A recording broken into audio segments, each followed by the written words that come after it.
2 minutes behind. I already posted this, right?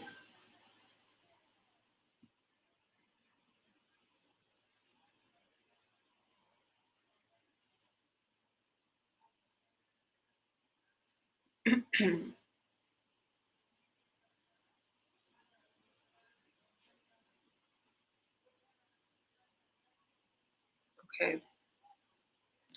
I could have sworn I clicked the book.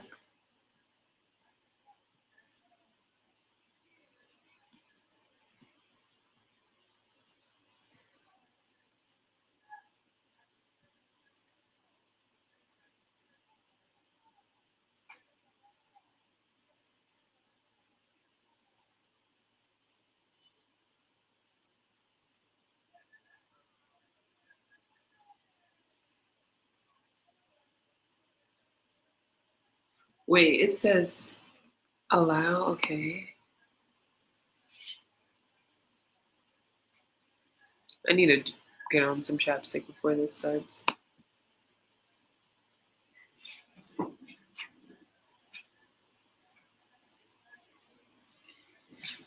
Okay. Even though I'm a little sleepy, I'm still excited to read this because I was going to delay today's book read because I was like, you know what? I'm a little sleepy, but I'm like, I actually want to know what happens next. Um, and the last time I streamed this book, I kind of wanted to continue going, but I didn't want the live to be that long. And now I'm sleepy.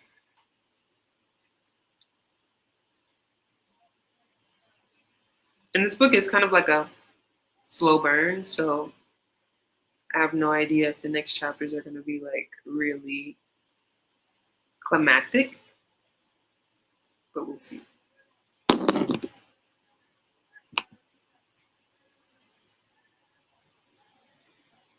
Wait, when I shared the tab, stop sharing.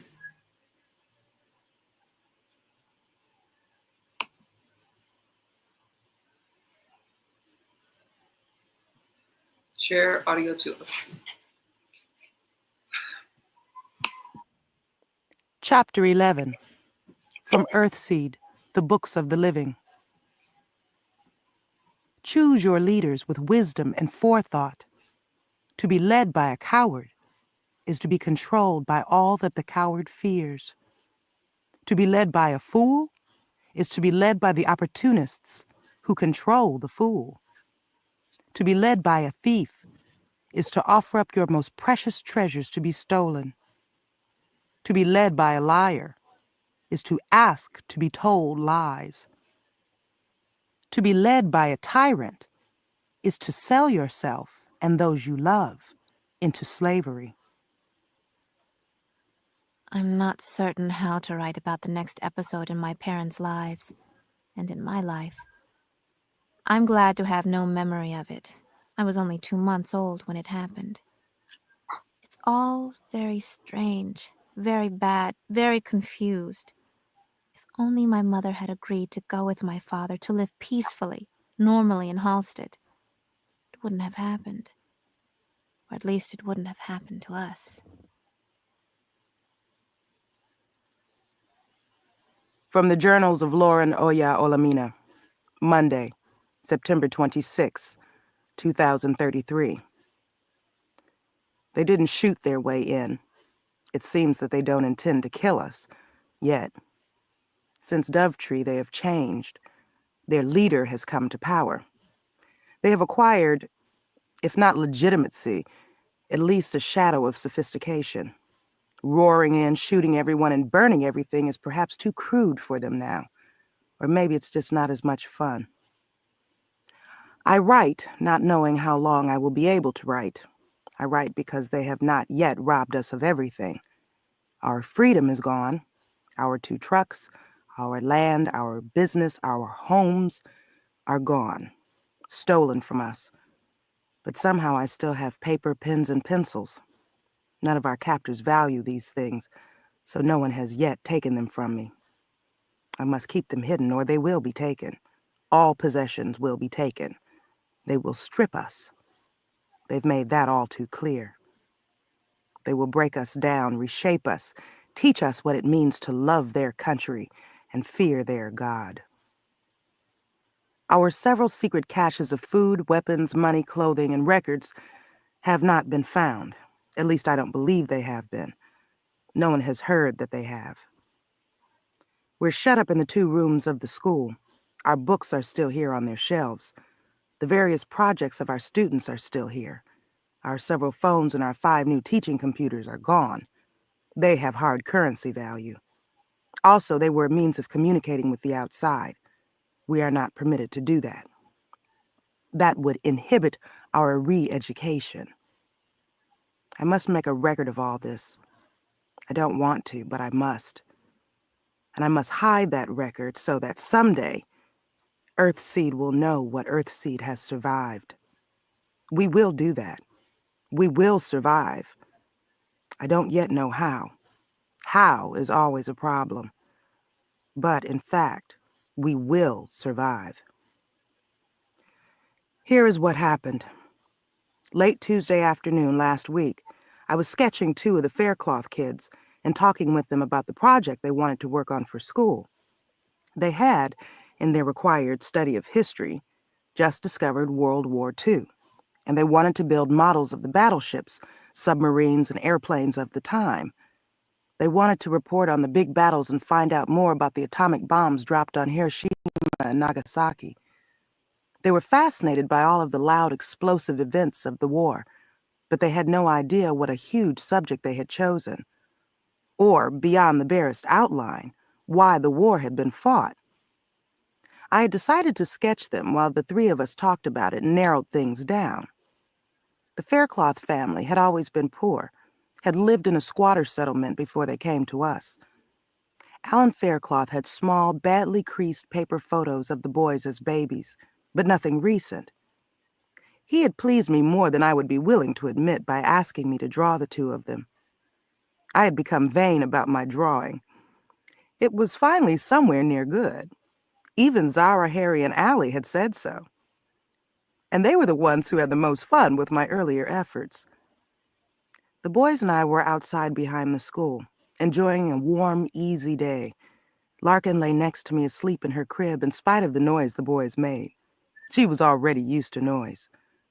The boys were 11 and 12, small for their age, always loud, and unlikely to be still for more than 2 or 3 minutes at a time. First they peeked at Larkin, then they lost interest and shouted first at each other, then at me, about weapons and battles, dive bombers and aircraft carriers, Hitler, Churchill, Tojo, London, Stalingrad, Tokyo, on and on.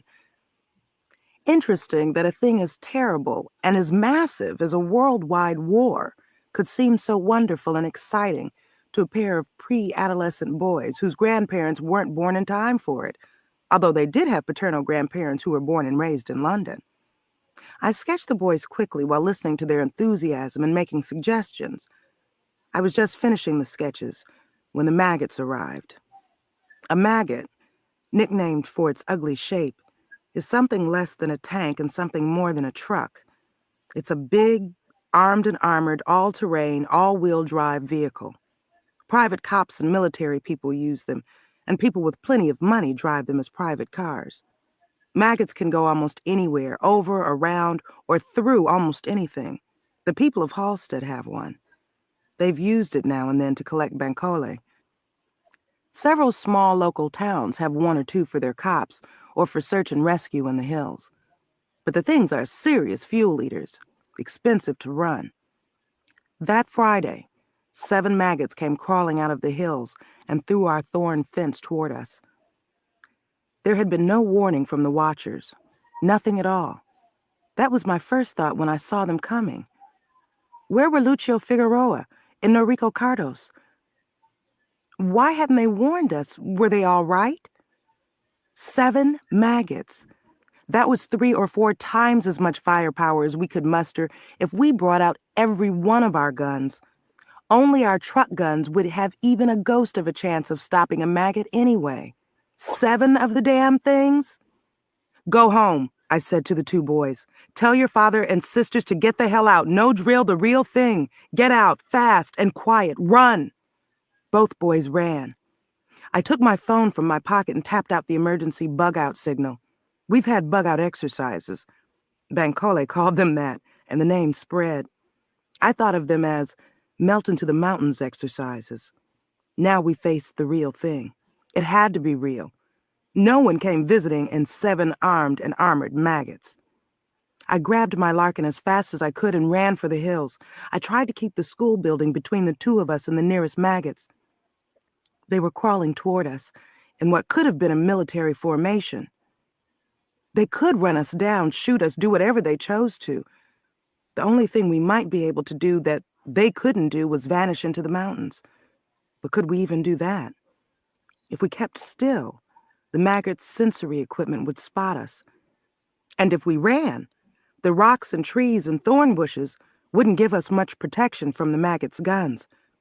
But what could we do but run? As long as no one came out of the maggots, we had nothing to shoot at.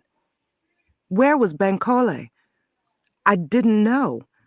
Well, we had rendezvous points. We would find each other. The idea was not to waste time running around looking for relatives. Except for babies and very young children, everyone knew from the drills that a command to get out meant exactly that. Get out now. And we were to go in all directions. We were not to follow one another or group together and provide our enemies with big, easy targets. As much as possible, we were to put trees and geographical features between ourselves and the enemy. But what were we to do when the enemy was everywhere? Then, in the same instant, all 7 of the maggots began firing. It took me a moment to realize that they were not firing bullets, that perhaps we were not about to be killed. They were firing gas canisters. I kept running, hoping that others were doing the same. No matter what the gas was, it was not intended to do us good. I headed through the young oak grove that was our cemetery, toward the fold of a hill that I hoped would both shelter me and give me an easier path up over the first hill. Then just ahead of me, a canister landed. Before it hit the ground, it began to spew out gas. And my legs wouldn't hold me. I was running. Then I felt myself begin to fall. It was all I could do to manage not to fall on my baby, instead to have her fall on me. I heard her begin to cry, a thin, un-Larkin-like whimpering. I don't believe I cried out. I know I never lost consciousness. It was a terrible gas. I still don't know the name of it. It took away most of my ability to move, but left me wide awake, able to hear and see, able to know that my people were being collected like driftwood, being carried or dragged away by uniformed men. Someone came to me, bent, and took Larkin from me. I couldn't move my head to see what he did with her. I couldn't struggle or protest or plead. I couldn't even scream. Someone came for me and took me by the feet and dragged me over the ground, down the hill to the school. I was wearing denims and a light cotton shirt, and I could feel my back scraping over rocks and weeds. I could feel pressure, bumping and thudding. It didn't hurt as it was happening, but I knew it would hurt. All the adults and older kids had been carried or dragged to the school. I could see several of them sprawled on the floor wherever their captors had dropped them. What I could not see were the babies and young children. I could not see my Larkin. At one point, I heard shooting outside. It came from the south side of the school, not far away. It sounded like the guns of our older truck. Perhaps one of us had reached the truck and tried to use it, as Bankole, Harry, and I had back when Dan and Nina Neuer came home. That was hopeless. Our old house truck wouldn't have been a match for even one maggot. Then I heard a huge explosion. After that, there was silence. What had happened? Were the children involved? Not knowing was an agonizing torment. Utter helplessness was even worse. I could breathe.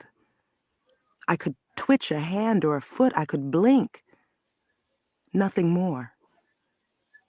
After a while, I could whimper a little. Sometime later, a man wearing the uniform of the day, black pants and a belted black tunic with a white cross on its front, came to do something to us, to each of us. I couldn't see what he was doing until he got to me, unbuttoned 3 buttons of my shirt, raised my head, and fastened the slave collar around my neck. It was that simple. They took Acorn. Its name is Camp Christian now. We captives were not able to do more than twitch, blink, or moan for over an hour. That was plenty of time to collar almost all of us. No one collared Gray Mora. He had been a slave earlier in his life. He had never worn a collar, but he had spent his childhood and young manhood as the property of people who treated him not quite as well as they treated their cattle.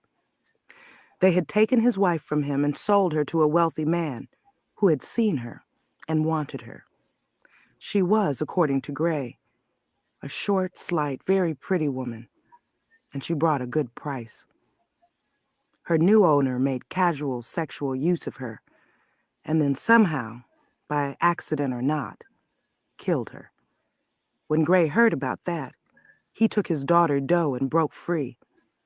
He never told us exactly how he got free. I've always assumed he killed one or more of his masters, stole their possessions, and took off. That's what I would have done. But this time there was no escape, and yet Gray would not be a slave again. I found out later that he managed to get to the house truck, lock himself in, and fire on some of the maggots. That scratched them more than a little. Then, as the maggots began to fire on him and blow the house truck's armor to hell, he charged one of them. He rammed it. There was an explosion. There shouldn't have been. The house truck was as safe as it could be. Making it explode had to take a conscious effort. Unless it was the maggot that exploded. I don't know for sure. But knowing Gray, I suspect he did something to cause the explosion. I believe he chose to die. He is dead. I can't believe that any of this is true. I mean, there ought to be a different way to write about these things, a way that at least begins to express the insanity and the terrible, terrible pain of it all. Acorn has always been full of ugly stories. There wasn't an adult among us who didn't have one. But we'd come together, lived together, helped one another, survived, thrived. We'd done that. We'd done all that. We'd made a good home for ourselves. We're making an honest living. Now people with crosses have come and put slave collars on us. And where is my baby? Where is Larkin? They separated the women and older girls from the men and older boys while we were paralyzed. They left the men in the larger room of the school and dragged us women into one of the smaller ones. I didn't think about it at the time, but that was an odd thing to do because there were more women than men in the community. We were dumped onto the wooden floor, half atop one another, and left there. The windows were open, and I remember thinking it strange that no one bothered to board them up or even close them. The only good thing was that as I was half lifted and half dragged, I saw Bankole. I don't believe he saw me.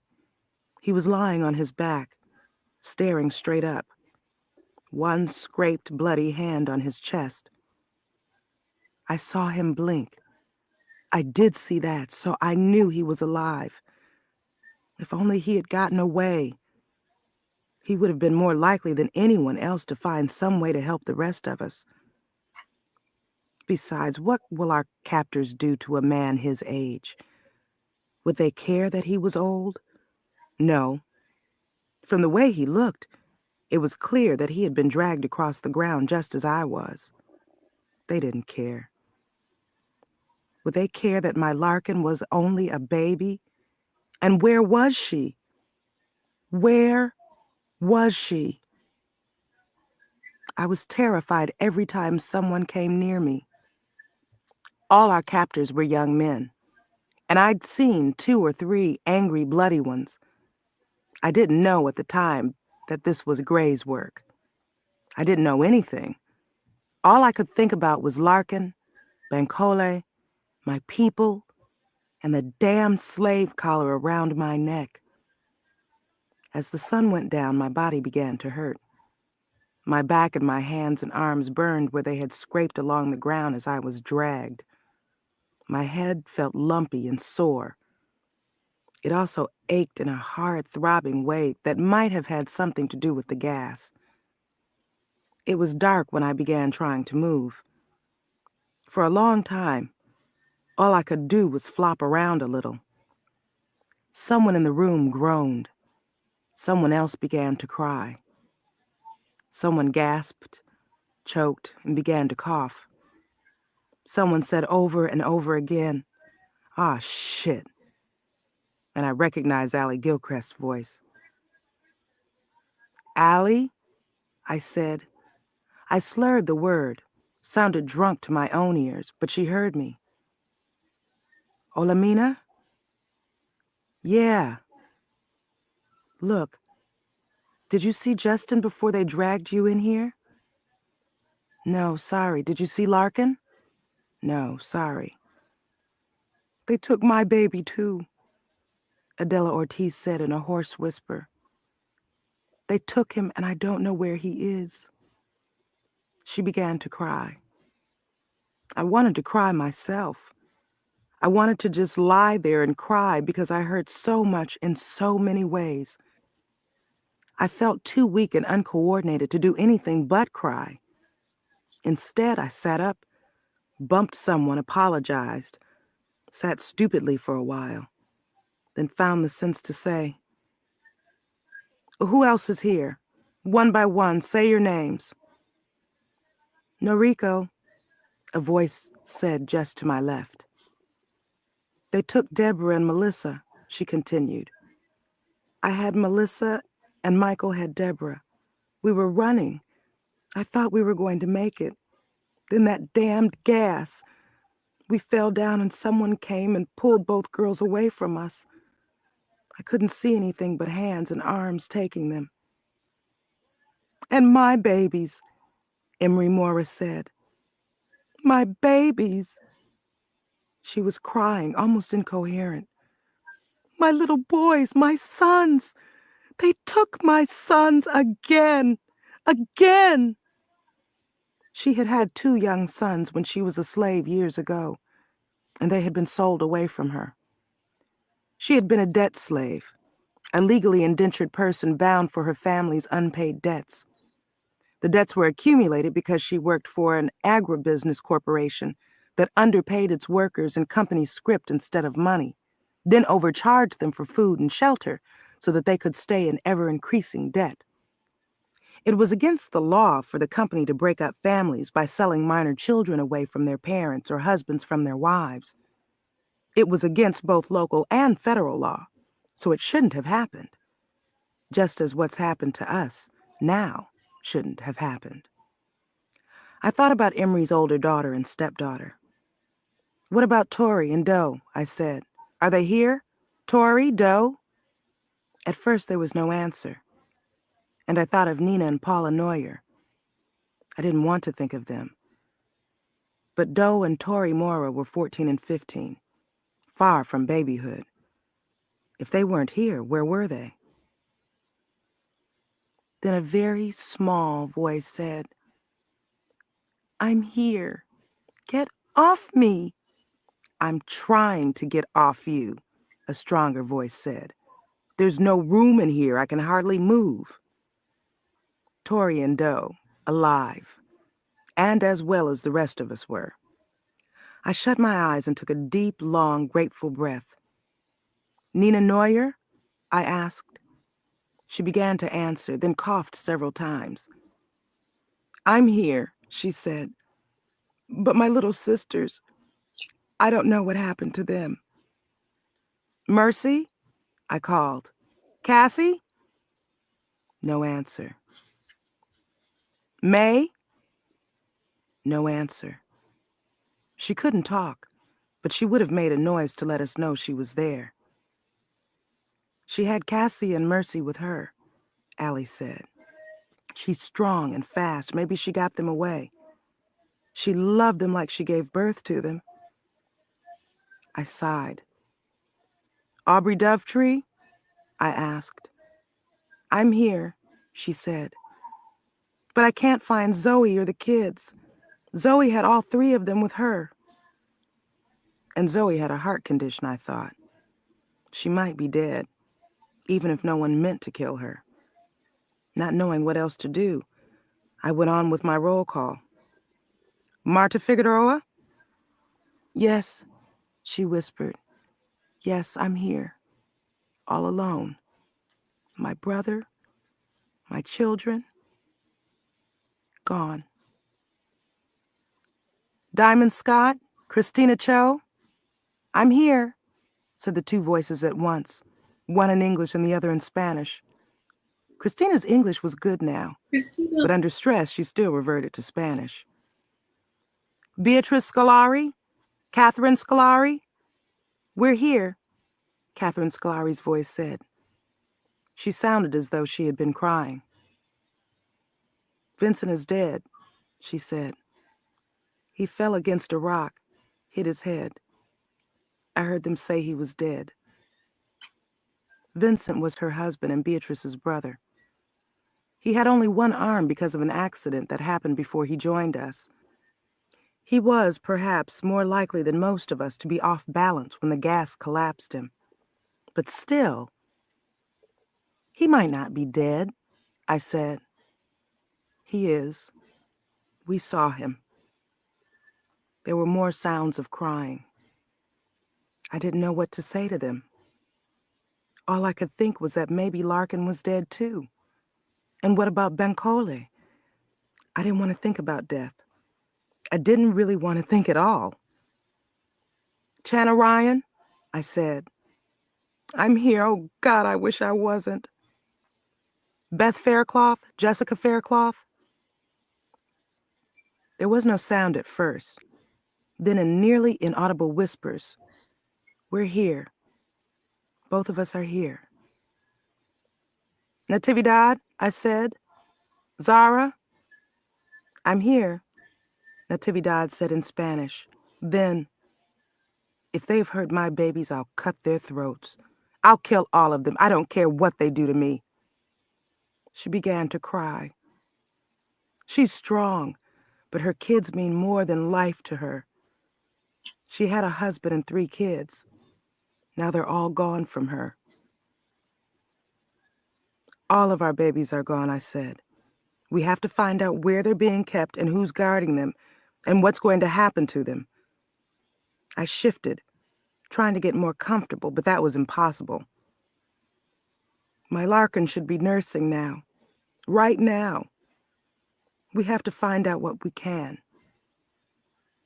They've put slave collars on us, Marta Figueroa said in almost a moan.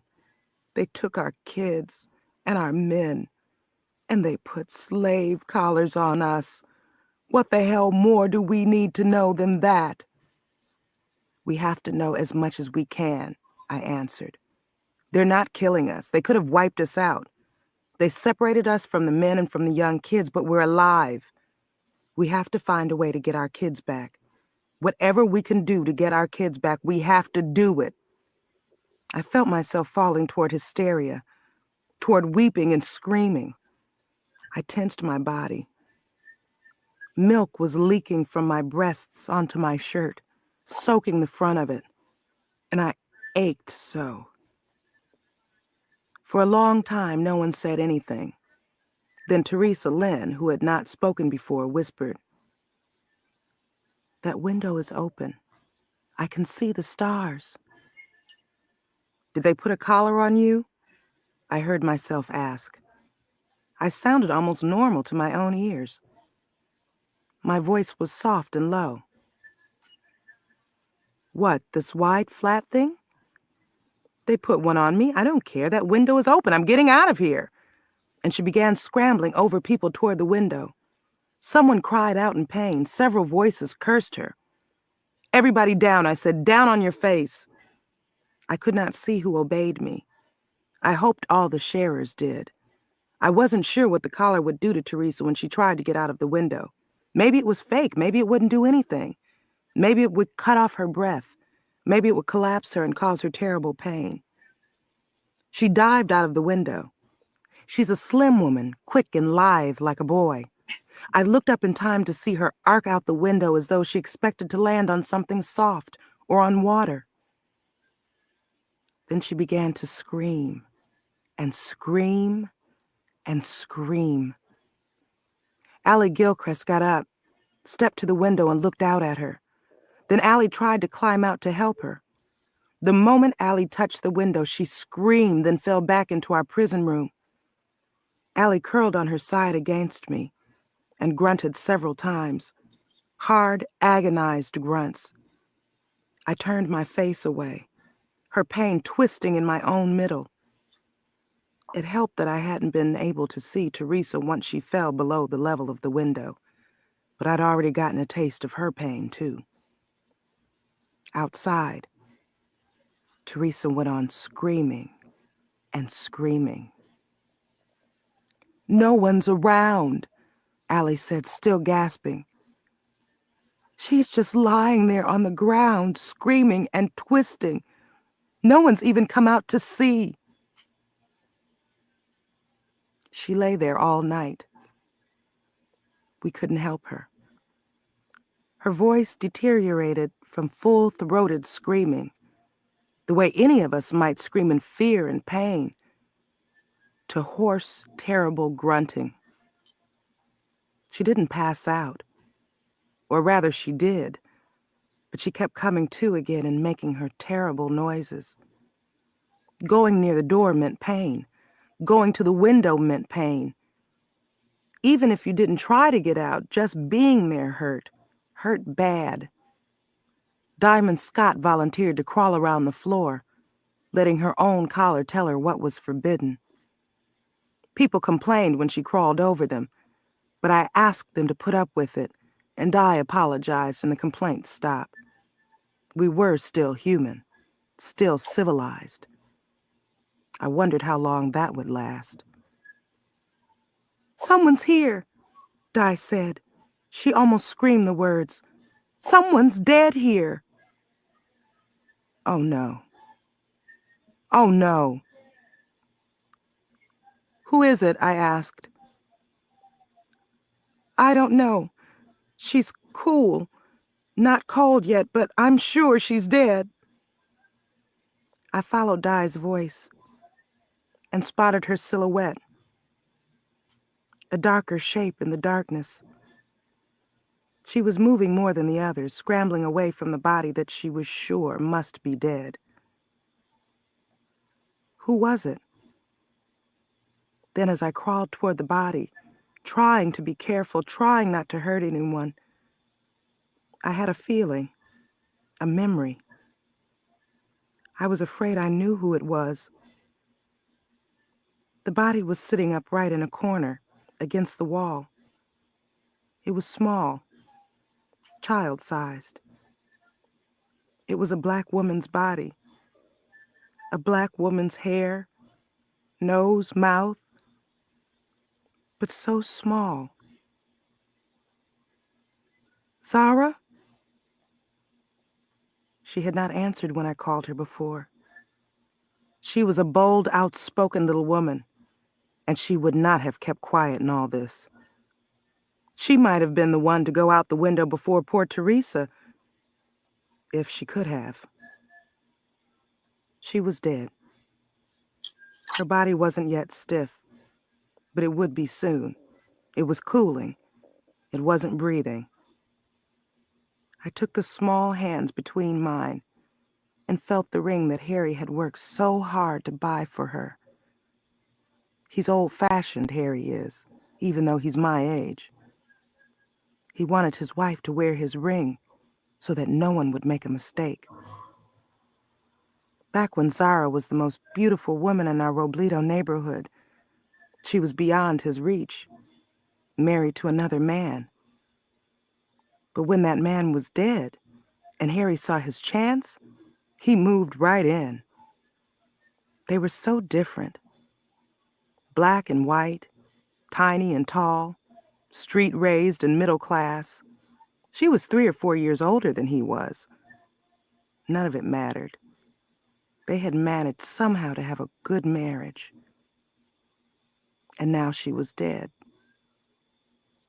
And where were her children? I had another sudden, horrible thought.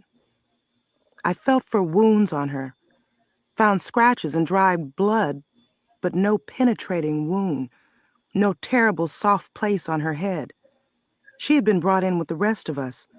Chances were she was alive when she was brought in. Wouldn't our captors have noticed if she were dead? We were all dumped into this room and locked in by way of our collars during the same few minutes. After that, no one had come in. Perhaps then, it was the gas that had been used on us. Could she have died of that? She was the smallest adult in the community, smaller even than Nina, Doe, and Tori. Was it possible that she got too much of the gas for her small size and that killed her? And if so, what did that say about our children? Somehow time passed. I sat rigid beside the body of my friend, and I couldn't think or speak. I cried. I cried in grief and terror and rage. People told me later that I made no sound at all. But within myself, I cried. Within myself, I screamed with Teresa. And I cried and cried and cried. After a time, I lay down on the floor, still crying, yet still making no noise. I could hear people around me moaning, crying, cursing, talking, but their words made no sense to me. They might as well have been in a foreign language. I couldn't think of anything except that I wanted to die. Everything that I had worked to build was gone, stolen, or dead, and I wanted to be dead too. My baby was dead. She must be. If I could have killed myself just then, I would have. I would have been glad to do it. I awoke and there was sunlight streaming through the window. I had slept. How could I have slept? I awoke with my head on someone's lap, Natividad's lap. She had come to sit against the wall next to Zara's body. She had lifted my head off the floor and put it on her lap. I sat up, blinking and looking around. Natividad was asleep, although my moving woke her.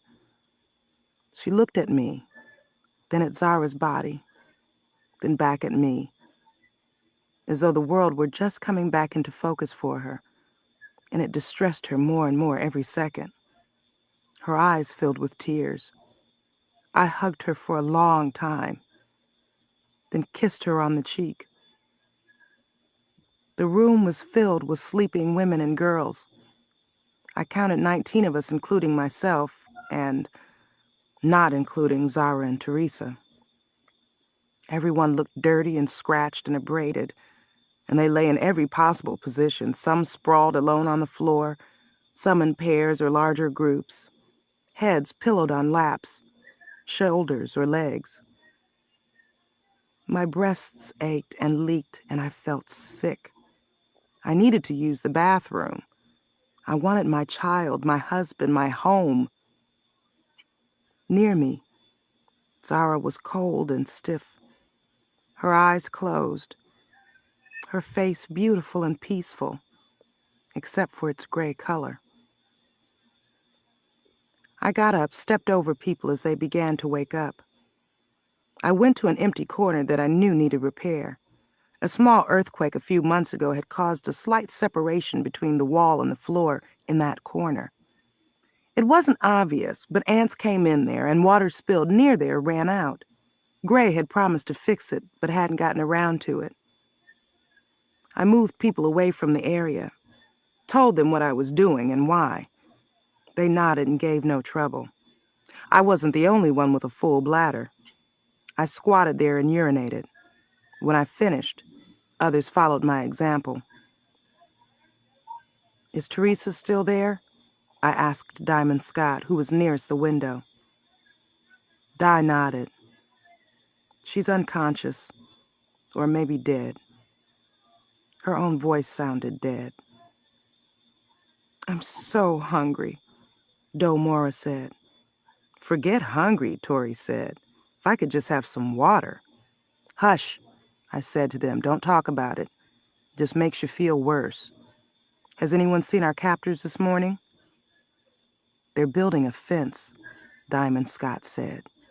You can stand back from the window and see them. In spite of the collars they've put on us, they're building a fence.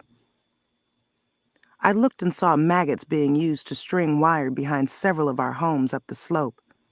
As I watched, they smashed through our cemetery, breaking down some of the young trees that we planted to honor our dead. The maggots were well named.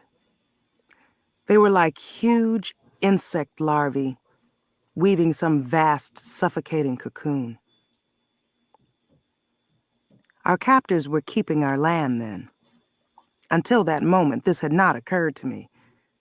They were not just out to steal or burn, enslave or kill. That was what thugs had always done before.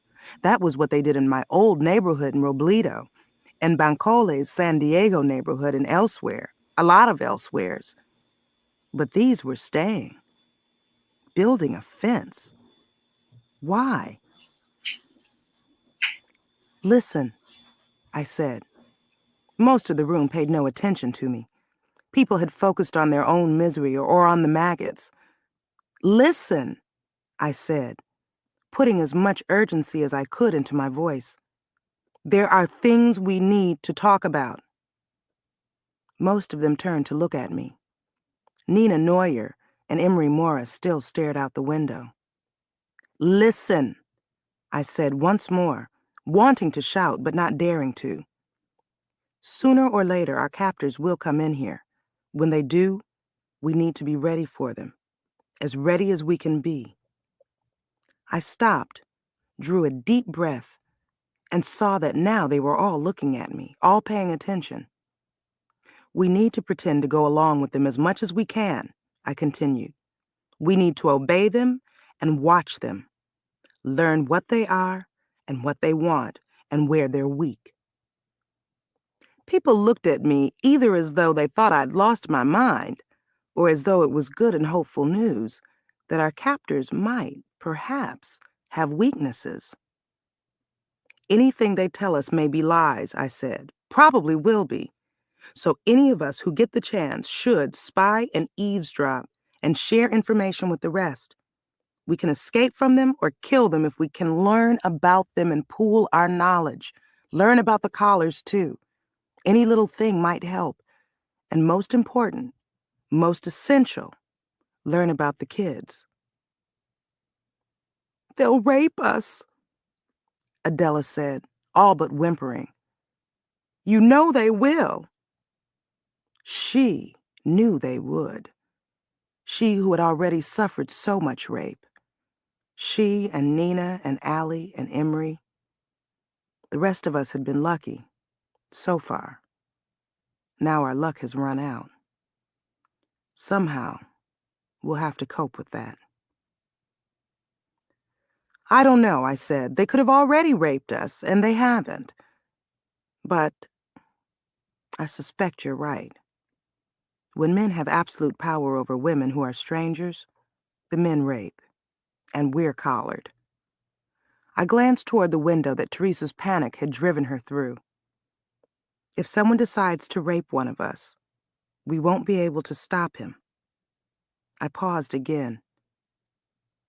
I think if you can't talk a guy out of it, or beg and cry and get his pity, or bluff him into believing you have a disease, then you'll have to put up with it.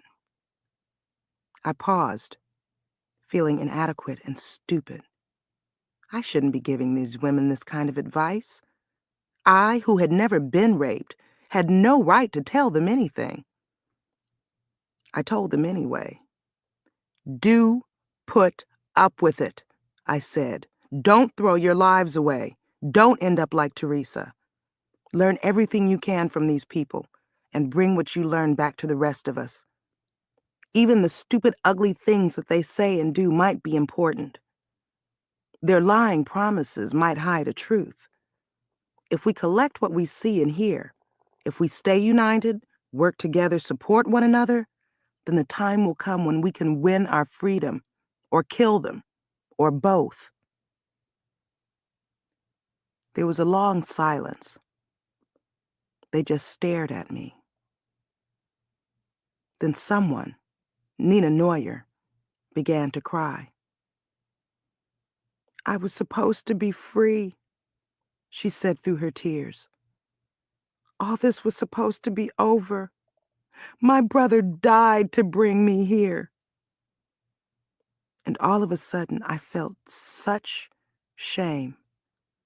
All I wanted to do was lie down on the floor in a tight knot around my uselessness and my aching breasts and scream and scream. And I couldn't. I couldn't let myself fail my people in one more miserable way. And these were my people, my people.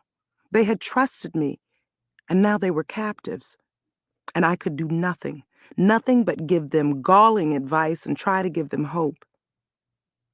God has changed, I heard myself saying. Our captors are on top now. But if we do this right, we will beat them. It's that or just die. I haven't been able to take my medicine, Beatrice Scalari said into the near silence. Maybe I will die. She had in the past year developed high blood pressure, and Bancoli had put her on medication. Nina was still crying, now gathered against Allie, who rocked her a little as though she were much younger. Allie herself was crying, but in complete silence. Beatrice Scalari stared at me as though I could produce her medicine. Your medicine is one of the first things we've got to ask for when they start talking to us, I told Beatrice. The very first thing we need is help for Teresa, if it isn't too late. But they must have seen Teresa. They must have heard her screaming earlier. Maybe they just didn't care. They knew she couldn't get away. Maybe they wanted to use her to make sure we understood our position. We ask about our kids and about your medicine, Beatrice. I continued. Then maybe they'll let us take care of Zara. We waited until afternoon, hungry, thirsty, scared, miserable, worried about our children, and wondering about our men. No one paid any attention to us. We saw the invaders going in and out of our homes, finishing their fence, eating our food, but we saw them only from a distance. Even Teresa, lying on the ground outside our window, was ignored. The younger girls cried and quarreled and complained. The rest of us sat silent most of the time. We had all been through one kind of hell or another. We had all survived enough to know that crying, complaining, and quarreling did no good. We might forget that in time, but not yet. Sometime around 2 or 3 o'clock, the door of our prison opened. A huge bearded man filled the doorway, and we stared up at him. He wore the usual uniform, black tunic with white cross and black pants, and he was at least 2 meters tall. He stared down at us as though we smelled, which we did, as though that were our fault. You and you, he said, pointing to me and Allie. Get out here and pick up this corpse. By reflex, Allie got a stubborn look on her face, but we both stood up. She's dead too, I said, pointing to Zara. I never saw his hand move, but he must have done something. I screamed, convulsed, dropped to the floor from a jolt of agony that seemed to come from nowhere and everywhere. I was on fire. Then I wasn't. Searing agony. Then nothing. The man waited until I was able to look up at him. Until I did look up. "You don't speak unless you're spoken to," he said. "You do what you're told when you're told to do it, and you keep your mouths shut." I didn't say anything. Somehow I managed to nod. It occurred to me that I should do that. Allie stepped toward me to help me up, her hands already out to help me. Then she doubled up in agony of her own. Echoes of her pain burned through me, and I froze, teeth clenched. I was desperate not to announce my extra vulnerability, my sharing. If I was held captive long enough, they would find out. I knew that. But not now. Not yet. The man didn't seem to take any special notice of me. He watched us both and waited in seeming patience until Allie looked up, bewildered and angry. "You do what you're told and only what you're told," he said. "You don't touch one another. Whatever filth you're used to, it's over. It's time for you to learn to behave like decent Christian women, if you've got the brains to learn." So that was it then. We were a dirty cult of free lovers, and they had come to straighten us out, educate us. I believe Allie and I were chosen because we were the biggest of the women. We were ordered to carry first Zara, then Teresa out to a patch of ground where we grew jojoba plants for their oil. There we were given picks and shovels in order to dig graves, long, deep holes among the jojobas. We had had no food and no water. All we got was a jolt of agony now and then when we slowed down more than our overseer was willing to permit. The ground was bad, rocky and hard. That was why we used it for jojoba plants. The plants are tough. They don't need much. Now it seemed that we were the ones who didn't need much. I didn't think I could do it. Dig the damn hole? It's been a long time since I felt so bad in every possible way. So horrible, so scared. After a while, all I could think of was water, pain, and where was my baby? I lost track of everything else. I was digging Zara's grave, and I couldn't even think of that. I just wanted the digging to be over. She was my best friend, my changed sister, and she lay uncovered, waiting beside the hole as I dug, and it didn't matter. I couldn't focus on it. The other women were brought out of the school and made to watch us dig. I knew that because my attention was caught by the sudden movement of silent, approaching people. I looked up, saw the women shepherded toward us by 3 black-tunicked and cross-wearing men. Sometime later, I realized that the men had also been marched out. They were kept separate, and it seemed that some of them were digging too. I froze, staring at them, looking for Bankole and for Harry. The sudden pain tore a grunt from me. I fell to my knees in the hole I was digging. "Work," my slave driver said. "It's time you heathens learned to do a little work." I had not seen whom the men were burying. I saw Travis, shirt off, swinging a pick into the hard ground. I saw Lucio Figueroa digging another hole, and Ted Faircloth digging a third. So they had 3 dead to our 2. Who were their dead? Which of our men had these bastards killed? Where was Bankole?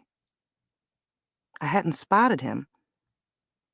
I had had such a quick look. I managed to look again and again as I shoveled dirt out of the hole. In the cluster of men, I spotted Michael, then Jorge, then Jeff King. Then the pain hit again. I didn't fall this time. I held onto the shovel and leaned back against the side of the hole I was digging. "Dig," the son of a bitch above me said. "Just dig." What would he do if I passed out? Would he go on triggering the collar until I died like Teresa? Was he enjoying himself? He didn't smile as he hurt me, but he did keep hurting me, even though I had shown no signs of rebellion. Submission was no protection. If any of us were to survive, we must escape these people as quickly as possible.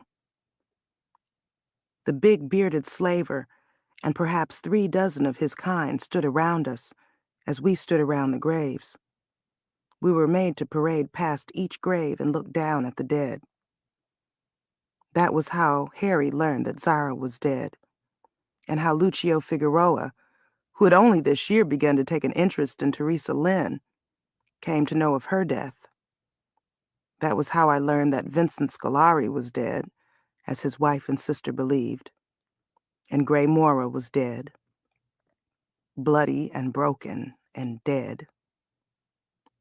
And that was how I learned that my Bankole was dead. There was chaos. Emery Mora and both her daughters began to scream when they saw Gray's mangled body.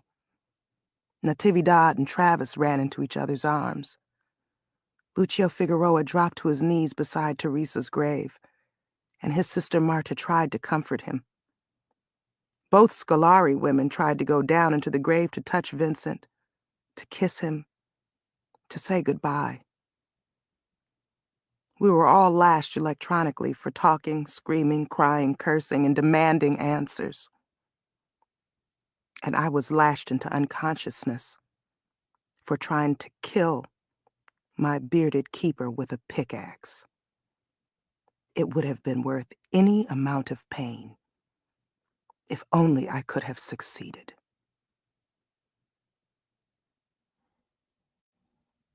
Chapter 12, from Earthseed, the Books of the Living. Beware. Ignorance protects itself. Ignorance promotes suspicion. Suspicion engenders fear. Fear quails, irrational and blind, or fear looms, defiant and closed. Blind, closed, suspicious, afraid. Ignorance protects itself, and protected, ignorance grows. I miss Acorn. Of course, I have no memory of being there, but it was where my parents were together and happy during their brief marriage. It was where I was conceived, born, and loved by them both. It could have been, should have been, where I grew up, since it was where my mother had insisted on staying. And even if, in spite of my father's intentions and my mother's dreams, the place had gone on looking more like a 19th century farming village than a stepping stone toward the destiny, I wouldn't have minded. It couldn't have been as grim as where I did grow up. From the coming of Jarrett's Crusaders, that is what they called themselves, my life veers away from Acorn and from my mother. The only surprising thing is that we ever met again. My mother was right about the gas. It was intended to be used to stop riots, to subdue masses of violent people. Unlike poison gases that kill or maim, or gases that cause tears and choking or nausea, this gas was supposed to be merciful. It was called merciful. It was a paralysis gas. Most of the time, it worked fast and caused no pain and had no nasty after effects. But occasionally, children and small adults died of it. For that reason, an antidote was developed to be administered to small people who were overcome. It was given to me, to the rest of the little children of Acorn. For some reason, it wasn't given to Zara Balter. She was obviously an adult, in spite of her small size. Maybe the Crusaders thought age was more important than size. There were no physicians among them. There were no health workers of any kind. These were God's people come to bring the true faith to the cultist heathens. I suppose if some of the heathens died of it, that wasn't really very important. From the Journals of Lauren Oya Olamina. Thursday, November 24th, 2033. Thanksgiving Day. Should I be thankful still to be alive? I'm not sure. Today is like Sunday, better than Sunday. We've been given extra food and extra rest, and once services were over this morning, we were let alone. I am thankful for that. For once, they aren't watching us. They don't want to spend their holiday guarding us or teaching us, as they put it. This means that today I can write. On most days, by the time they let us alone, it's too dark to write and we're exhausted. After our work outside, we're watched and made to memorize and recite sections of the Bible until we can't think or keep our eyes open. I'm thankful to be writing, and I'm thankful not to hear my own voice chanting something like, "Unto woman," he said, "I will greatly multiply thy sorrow and thy conception. In sorrow thou shalt bring forth children, and thy desire shall be to thy husband, and he shall rule over thee." We're not permitted to speak to one another in our teacher's presence, and yet not allowed to be quiet and rest. Now I must find a way to write about the past few weeks, to tell what has happened to us, just to tell it as though it were sane and rational. I'll do that, if for no other reason than to give some order to my scattered thoughts. I do need to write about Bankole. All of our young children are gone. All of them. From Larkin, the youngest, to the Faircloth boys, the oldest, they vanished. Now we are told that our children have been saved from our wickedness. They've been given good Christian homes. We won't see them again unless we leave our heathenism behind and prove that we've become people who can be trusted near Christian children. Out of kindness and love, our captors, we are required to address them each as teacher, have provided for our children. They have put our children's feet on the pathway to good, useful American citizenship here on earth and a place in heaven when they die. Now we, the adults and older kids, must be taught to walk the same path. We must be re-educated. We must accept Jesus Christ as our Savior, Jared's Crusaders as our teachers, Jared as God's chosen restorer of America's greatness, and the Church of Christian America as our church. Only then will we be Christian patriots worthy to raise children. We do not struggle against this. Our captors order us to kneel, to pray, to sing, to testify, and we do. I've made it clear to the others through my own behavior that we should obey. Why should anyone resist and risk torture or death? What would be the good of that? We'll lie to these murderers, these kidnappers, these thieves, these slavers. We'll tell them anything they want to hear, do all that they require us to do. Someday they'll get careless, or their equipment will malfunction, or we'll find or create some weakness, some blind spot. Then we'll kill them. But even though we obey, the Crusaders must have their amusements. In their loving kindness, they use the collars to torment us. This is nothing compared to the fires of hell, they tell us. Learn your lessons or you'll suffer like this for all eternity. How can they do what they do if they believe what they say? They eat our food and feed us their leavings, either as bowls of obvious table scraps or boiled up in a watery soup with turnips or potatoes from our gardens. They live in our houses and sleep in our beds while we sleep on the floor of the school. Men in one room, women in another. No communication between the two permitted. None of us is decently married, it seems. We were not married by a minister of the Church of Christian America. Therefore, we have been living in sin, fornicating like dogs, I heard one crusader say. That same crusader dragged Diamond Scott off to his cabin last week and raped her. She says he told her it was all right. He was a man of God, and she should be honored. Afterward, she kept crying, and then sometime during the night, She cut his throat with a knife she had always kept under her mattress. Then she went to the Crusader sleeping in her daughter's room and cut his throat. After that, she lay down in her bed beside her first victim and cut her own wrists. The three of them were found dead the next morning. Like Gray, Emery had taken substantial revenge. For her own sake and the sake of her daughters, I wish she had chosen to live. I knew she was depressed, and I tried to encourage her to endure. At night, when we were locked up together, we all talked, exchanged news, and tried to encourage one another. The truth is, if Emery had to die, she chose the best possible way to do it. She let us know that we can kill our captors. Our collars would not stop us. If Emery had not been confined by her collar to that one cabin, she might have killed even more of them. But why had her collar not stopped her from killing? According to what Mark told me about his captivity, collars protected holders of control units. Was this a matter of a different kind of collar? Perhaps. We couldn't know that. None of the information we had collected and shared in the night had to do with different kinds of collars. What we had learned was that all our collars were linked together somehow in a kind of collar network.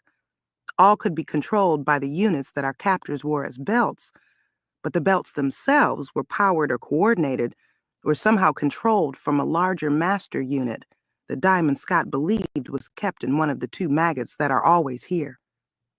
Things Di's rapist had said while she was with him waiting to be raped again made her certain that this was true. A master control unit protected by the guns, locks, and armor of a maggot was beyond our reach. For now. We had to learn more about it. It occurred to me, though, that the reason the belt unit of Emery's rapist had not saved its owner's life was simple. He had taken it off.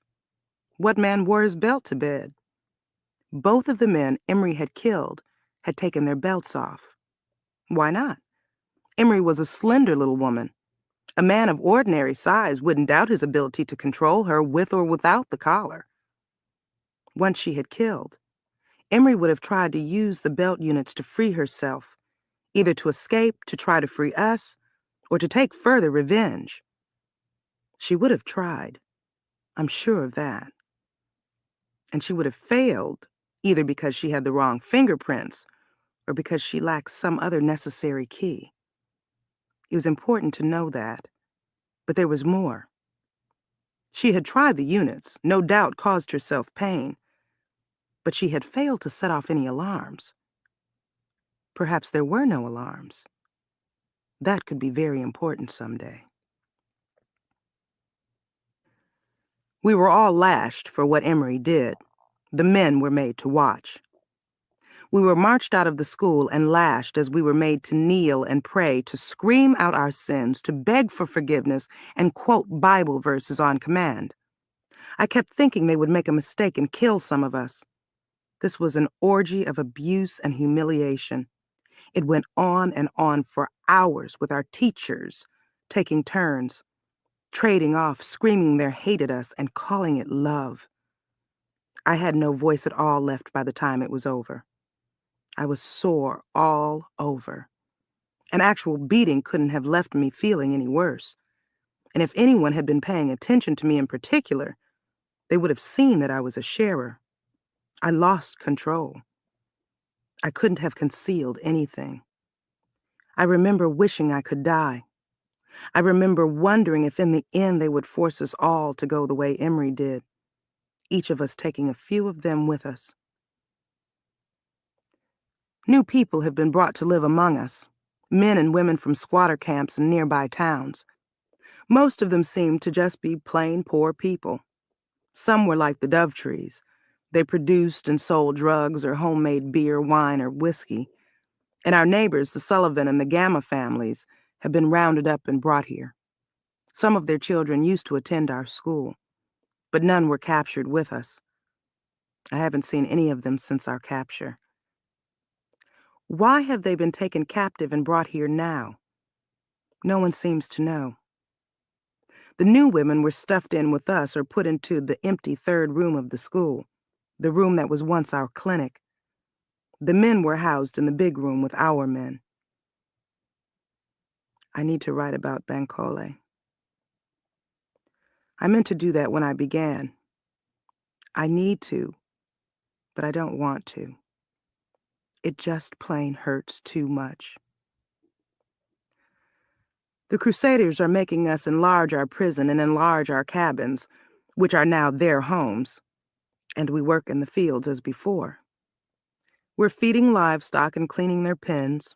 We're turning compost. We're planting herbs. We're harvesting winter fruits, vegetables, and herbs, clearing brush from the hills. We're expected to feed ourselves and our captors. They eat better than we do, of course. After all, we owe them more than we can ever pay, you see, because they're teaching us to forsake our sinful ways. They keep talking about teaching us the meaning of hard work. They tell us that we're no longer squatters, parasites, and thieves. I've earned myself more than one lashing by saying that my husband and I own this land, that we've always paid our taxes on it, and that we've never stolen from anyone. They've burned our books and our papers. They've burned all they could find of our past. It's all ungodly trash, they say. They made us do most of the fetching and carrying, the stacking and piling of so much that we loved. They watched us, their hands on their belts. All the books on paper and on disc. All the collections that our younger kids had assembled of minerals, seeds, leaves, pictures. All the reports, models, sculptures, and paintings that our older kids have done. All the music that Travis and Gray wrote. All the plays that Emery wrote. All the bits of my journal that they could find. All the legal papers, including marriage licenses, tax receipts, and Bankole's deed to the land. All these things our teachers threw lamp oil on and burned, then raked and stirred and burned again. In fact, they've only burned copies of the legal papers. I'm not sure that matters, but it's true. Since we got our first truck, we've kept the originals in a safe deposit box in Eureka, Bankole's idea. And we keep other copies in our various caches, along with a few books, other records, and the usual weapons, food, money, and clothing. I had been scanning Bankole's writing in my journal notebooks and hiding disc copies of them in the caches, too. I don't know why I did this. In the case of my journals, it's an indulgence that I've always been a little ashamed of, wasting money copying my own stuff. But I remember I felt much better when I began to do it. Now I only wish I had scanned Emery's plays and Travis's and Gray's music. At least as far as I know, the caches are still safe. I've hidden my writing paper, pens, and pencils away in our prison room. Allie and Natividad have helped me loosen a couple of floorboards near the window. With only sharp stones and a couple of old nails as tools, we made a small compartment by scraping a hollow in one of the big lumber girders that supports the floor joists. The joists themselves were too slender and too obvious if anyone noticed a loose board. We hoped no teacher would peer down into the darkness to see whether anything might be in the girder. Natividad put her wedding ring there, too, and Allie put in some drawings that Justin had done. Noriko put in a smooth oval green stone. She and Michael had found it back when they had gone out salvaging together, back when they could be together. Interesting that we could scrape into the girder without pain from our collars. Allie thought it meant we might be able to escape by loosening more floorboards and crawling out under the school. But when we got Tori Mora, the slenderest of us, to try to go down, she began to writhe in pain the moment her feet reached the ground. She convulsed, and we had to pull her out. So we know one more thing. It's a negative thing, but we needed to know it. So much is gone. So much has been taken from us and destroyed. If we haven't found a way out, at least we found a way to keep a few small things. I find myself thinking sometimes that I could bear all this better if I still had Larkin and Bankole. If I could see Larkin and know that she was alive and all right. If I could only just see her. I don't know whether the actions of these so-called crusaders have any semblance of legality. It's hard to believe they might. Stealing the land and freedom of people who followed the law, earned their own livings, and given no trouble. I can't believe that even Jarrett has so mangled the Constitution as to make such things legal. At least not yet. So how could a vigilante group have the nerve to set up a re-education camp and run it with illegally collared people? We've been here for over a month and no one has noticed. Even our friends and customers don't seem to have noticed. The Gammas and the Sullivans aren't rich or powerful, but they've been in these hills for a couple of generations. Hasn't anyone come asking questions about them? Maybe they have. And who has answered the questions? Crusaders and their other identities as ordinary law-abiding patriots? I don't think it's too much to assume that they have such identities. What lies have they told? Any group wealthy enough to have 7 maggots, to support at least several dozen men, and to have what seems to be an endless number of expensive collars, must be able to spread any lies it chooses to spread. Perhaps our friends outside have been told believable lies. Or perhaps they've just been frightened into silence, given to know that they shouldn't ask too many questions, lest they get into trouble themselves. Or maybe it's just that none of us has powerful enough friends. We were nobodies, and our anonymity, far from protecting us, had made us vulnerable. We at Acorn were told that we were attacked and enslaved because we were a heathen cult. But the Gammas and the Sullivans aren't cultists. I've asked women from both families why they were attacked, but they don't know either. The Gammas and the Sullivans own their land just as we did, and unlike the Dovetrees, the Gammas and the Sullivans had never raised marijuana or sold alcoholic beverages.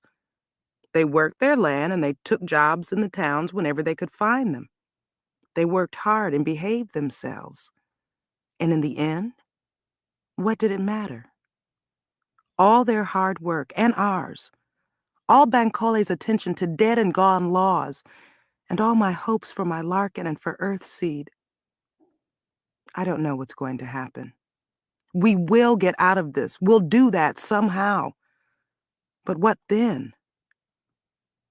From what I've been able to hear, some of our teachers come from important families in the churches of Christian America in Eureka, Arcata, and the surrounding smaller towns.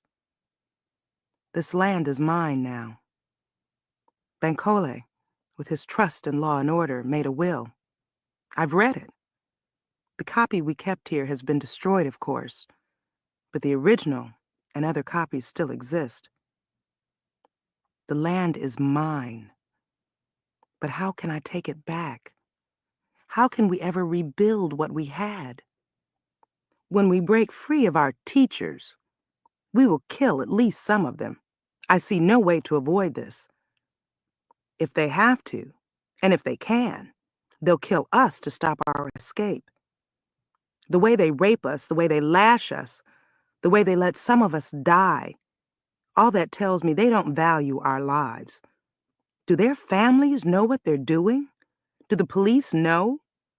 Are some of these teachers cops themselves or relatives of cops? A great many people must know that something is going on. Each shift of our teachers stays with us for at least a week, then goes away for a week. Where do they tell people they've been? The area must be full of people who know at least that something unusual is happening. That's why once we've freed ourselves, I don't see how we can stay here.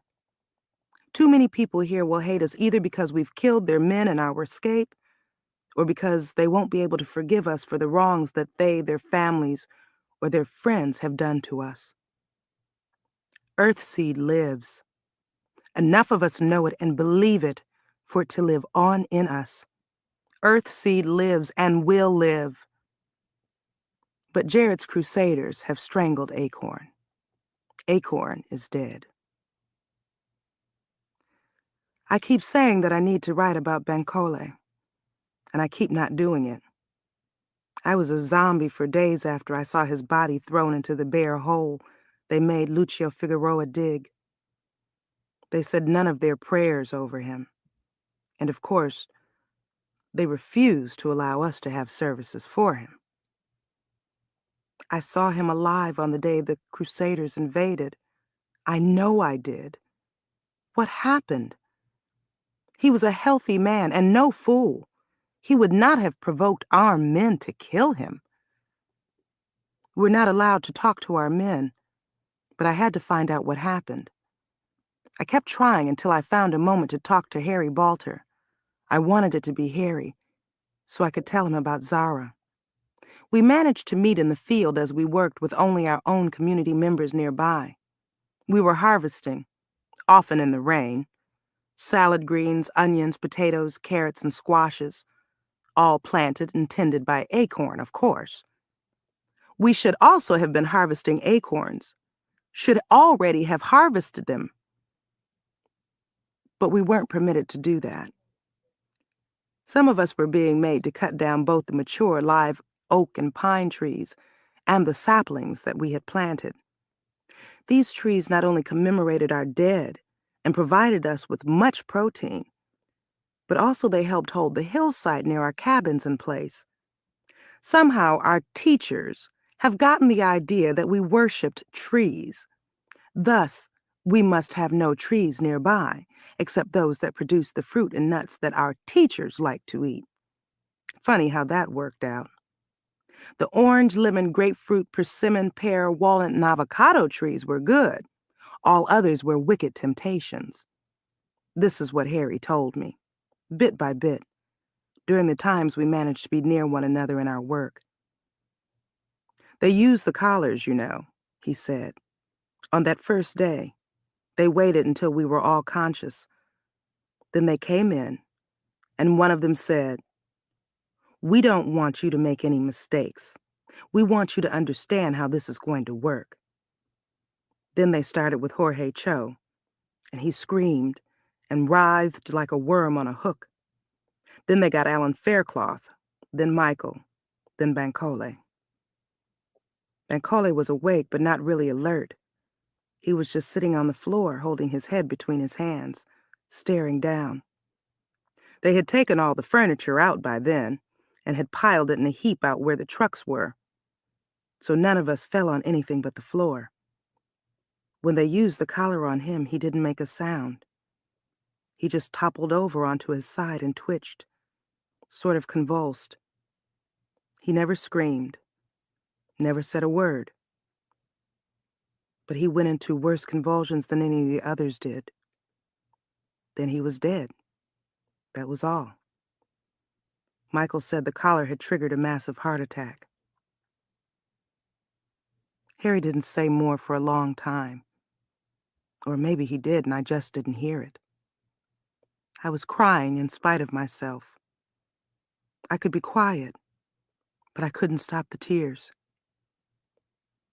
Then I heard him whisper as we passed one another again. "I'm sorry, Lauren. God, I'm sorry. He was a good guy." Bankole had delivered both of Harry's children. Bankole had delivered everyone's children, including his own daughter. Without believing in Earthseed, or even in Acorn, he had stayed and worked hard to make it all work. He had done more than anyone to make it work. How stupid and pointless that he should die at the hands of men who didn't know him, or care about him, or even intend to kill him. They just didn't know how to use the powerful weapons they possessed. They gassed Zara to death by mistake because they didn't take her size into consideration. They shocked Bankole into a heart attack by mistake because they didn't take his age into consideration. It must have been his age. He'd had no heart trouble before. He was a strong, healthy man who should have lived to see his daughter grow up, and maybe later father a son or another daughter. It was all I could do not to fold up among the rows of plants and just lie there and moan and cry. But I stayed upright, somehow managed not to attract our teacher's attentions. After a time, I told him about Zara. I really believe it was her size, I finished. Maybe these people don't know much about their weapons, or maybe they just don't care. Maybe both. None of them lifted a finger to help Teresa. There was another long, long silence. We worked, and Harry got himself under control. When he spoke again, his voice was steady. Olamina, we've got to kill these bastards. He almost never called me Olamina. We'd known each other since we were both in diapers. He called me Lauren, except during the more important gathering day ceremonies. He had called me Olamina for the first time when I welcomed his first child into the Acorn community and into Earthseed. It was as though for him, the name were a title. First, we've got to get rid of these collars, I said. Then we have to find out what happened to the kids. If they're alive, we have to find out where they are. Do you think they are alive? I don't know. I drew a deep breath. I'd give almost anything to know where my Larkin is and whether she's all right. Another pause. These people lie about almost everything. But there must be records somewhere. There must be something. We've got to try to find out. Gather information, seek weakness, watch, wait, and do what you have to stay alive. A teacher was coming toward us.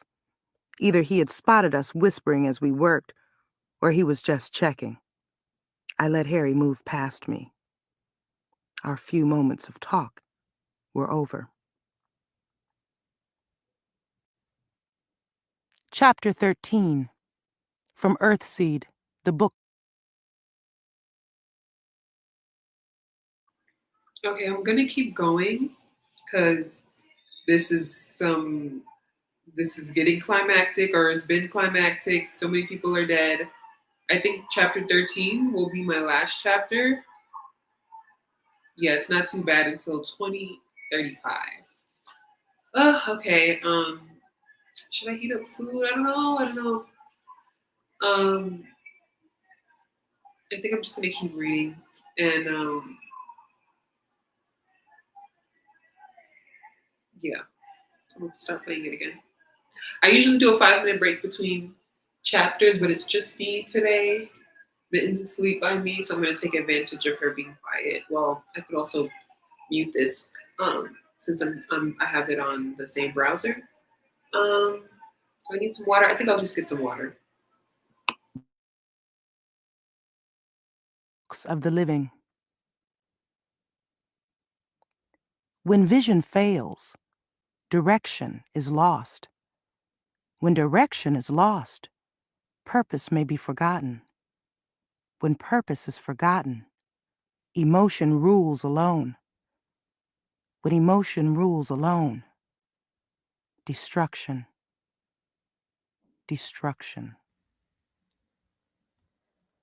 From Acorn, I was taken to a re-education camp that was housed in an old maximum security prison in Del Norte County, just north of Humboldt County.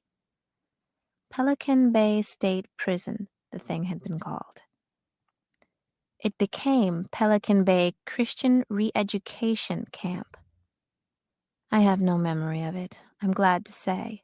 But people who spend time there as adults and older kids have told me that even though it was no longer called a prison, it reeked of suffering. Because of its prison structure, it lent itself more easily than did Acorn to isolating people, not only from society, but from one another. It also provided enough room for a nursery that was completely separate from the heathen inmates who might contaminate the children. I was cared for at the Pelican Bay Nursery for several months. I know this because I was fingerprinted, footprinted, and gene printed there, and my records were stored at the Christian American Church of Crescent City. They were supposed to be accessible only to camp authorities, who were to prevent me from being adopted by my heathen biological parents, and to whoever did adopt me. Also, there I was given my name, Asha Vere. Asha Vere was the name of a character in a popular dream mask program.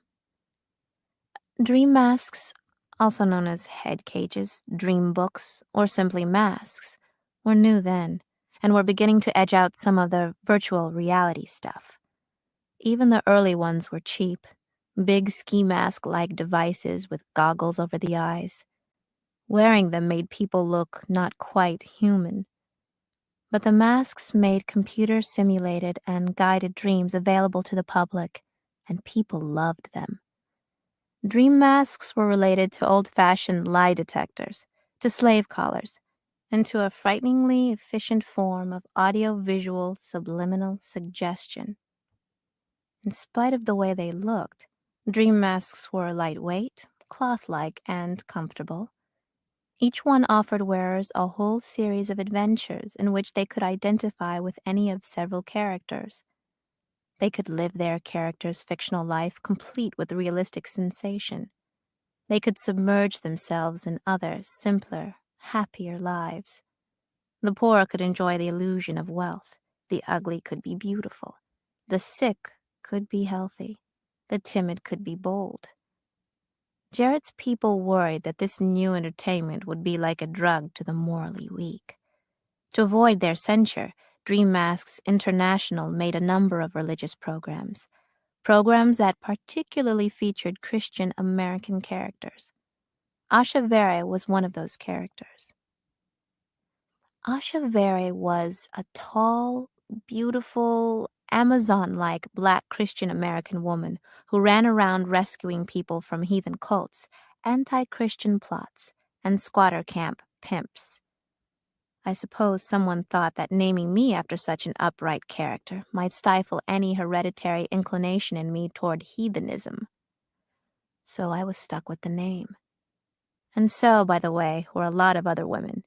Strong female characters were out of fashion in the fiction of the time. President Jarrett and his followers in Christian America believed that one of the things that had gone wrong with the country was the intrusion of women into men's business. I've seen recordings of him saying this and large audiences of both men and women cheering and applauding wildly. In fact, I've discovered that Asha Vere was originally intended to be a man, Aaron Vere, but a Dream Mask executive convinced his colleagues that it was time for a hit series starring a tough, tender Christian American female. He was right. There was such a hunger for interesting female characters that, as silly as the Asha Vere stories were, people liked them. And surprising numbers of people named their girl children Asha or Vere or Asha Vere. My name eventually was Asha Vere Alexander, daughter of Madison Alexander and Casey Guest Alexander. These were middle-class Black members of the Church of Christian America in Seattle. They adopted me during the Alcan War when they moved from Seattle, which had been hit by several missiles, down to Crescent City, where Casey's mother, Layla Guest, lived. Ironically, Layla Guest was a refugee from Los Angeles, but she was a much richer refugee than my mother had been. Crescent City, a big, booming town among the redwoods, was so near Pelican Bay that Layla volunteered at the Pelican Bay Nursery. It was Layla who brought Casey and me together. Casey didn't really want me. I was a big, dark-skinned, solemn baby, and she didn't like my looks. She was a grim, stone-faced little thing, I heard her say later to her friends. And she was as plain as a stone. I was afraid for her, afraid that if I didn't take her, no one would. Both Casey and Layla believed it was the duty of good Christian Americans to give homes to the many orphan children from squatter settlements and heathen cults. If one couldn't be an Ashavere, rescuing all sorts of people, one could at least rescue one or two unfortunate children and raise them properly. 5 months after Layla introduced her daughter to me, the Alexanders adopted me. I didn't exactly become their daughter, but they meant to do their duty, to raise me properly and save me from whatever depraved existence I might have had with my biological parents. From the Journals of Lauren Oya Olamina. Sunday, December 4th, 2033. They have begun to let us alone more on Sundays after services. I suppose they're tired of using up their own Sundays to lash us into memorizing chapters of the Bible. After 5 or 6 hours of services and a meal of boiled vegetables, we are told to rest in our quarters and thank God for his goodness to us. We aren't permitted to do anything. To do anything other than Bible study would be, in their view, work and a violation of the fourth commandment. We're to sit still, not speak, not repair our clothing or our shoes. We're all in rags, since all but 2 sets per person of our clothing have been confiscated. We're allowed to read the Bible, pray, and sleep. If we're caught doing anything more than that, we're lashed. Of course, the moment we're left alone, we do as we like. We hold whispered conversations. We clean and repair our things as best we can. We share information. And I write. Only on Sundays can we do these things in daylight. We're permitted no electric light and no oil lamps, so we have only the window for light. During the week, it's dark when we get up and dark when we're shut in to sleep. During the week, we are machines, or domestic animals.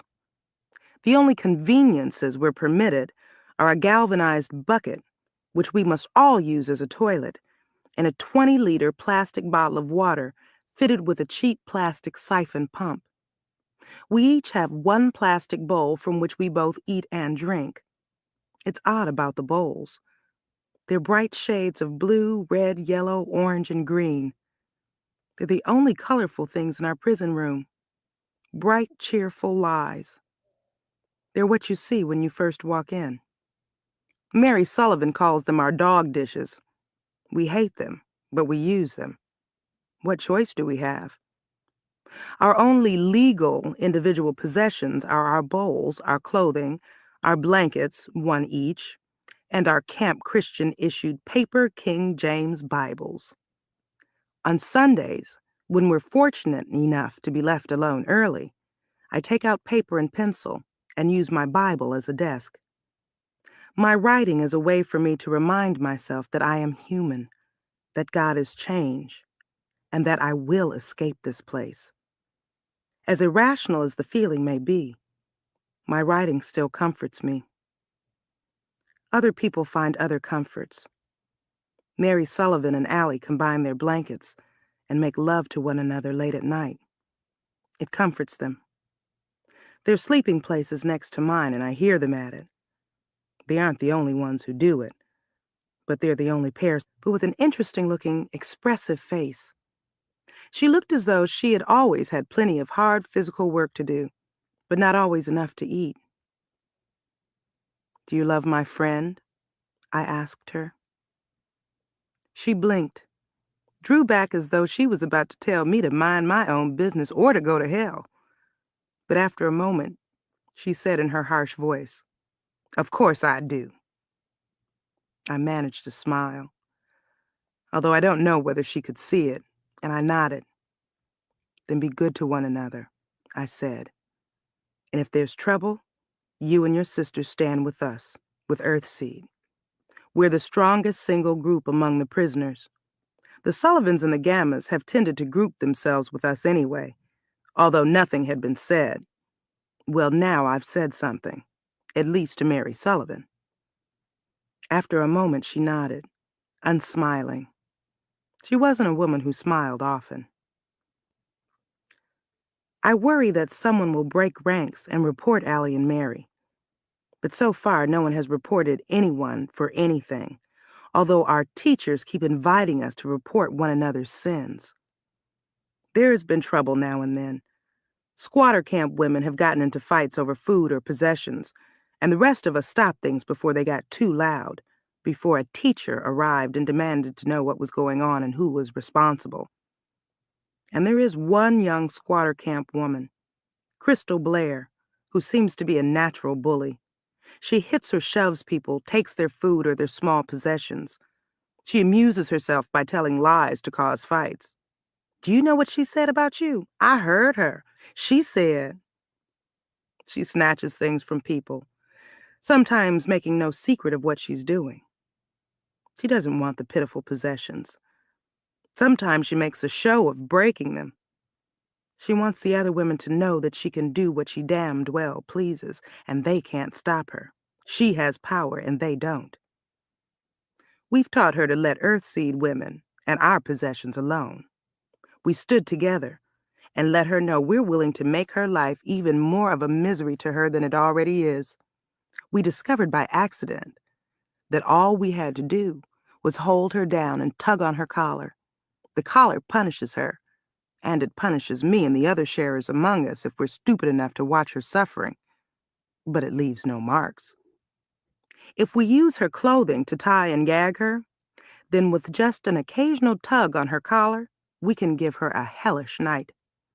After we put her through one such night, she let us alone. She tormented other women. Tormenting people was her particular comfort. We worry about her. She's crazier than most of us, and she's trouble. But she hates our teachers more than we do. She won't go to them for help. In time, though, one of her victims might. We watch her. We try to keep her from going too far. Sunday, December 11th, 2033. More new people have been brought here. Ragged, scrawny people, all strangers. Every day this week, a maggot has arrived to unload new people in groups of 3, 4, or 5. We finished building a long shed-like extension onto the school with lumber that the teachers trucked in. This extension is 4 bare rooms of shelf beds intended to house 30 people each. Each wall is covered with 3 layers of shelves, plus an access ladder or 2. Each shelf is to be a long, narrow bed intended to sleep 2 people, usually either feet to feet or head to head. The new people are each given what we have: a blanket, a plastic bowl, a Bible, and a shelf where they must sleep and store their things. We still sleep on the floor in our rooms, but everything else is the same. Like us, the new people are using buckets as toilets. Some of us are being made to dig a cesspit. I took some lashes for pointing out that it was being put in a bad place. It could contaminate the underground water that feeds our wells. That could make us all sick, including our teachers. But our teachers know everything. They don't need advice from a woman, and a heathen woman at that. It was entirely their own decision a few days later to relocate the cesspit downhill and far away from the wells. Someone has put up a sign at the logging road gate: Camp Christian Re-Education Facility. The Crusaders have surrounded the place with a laser wire fence, so there's no safe entry or exit except at the gate. Laser wire is made up of strands of wire so thin that they're hard to see. They slice into the flesh of the wild animals who blunder into them. I've asked some of the strangers what's happening outside. Do people know what a re-education camp really is? Are there other camps? Is there resistance? What's Jared doing? What's going on? Most of the new people won't talk to me. They're weary, frightened, beaten people. Those who are willing to talk know only that they were either arrested or snatched from their lives as squatters, drifters, or petty crooks. Several of the new people are sharers.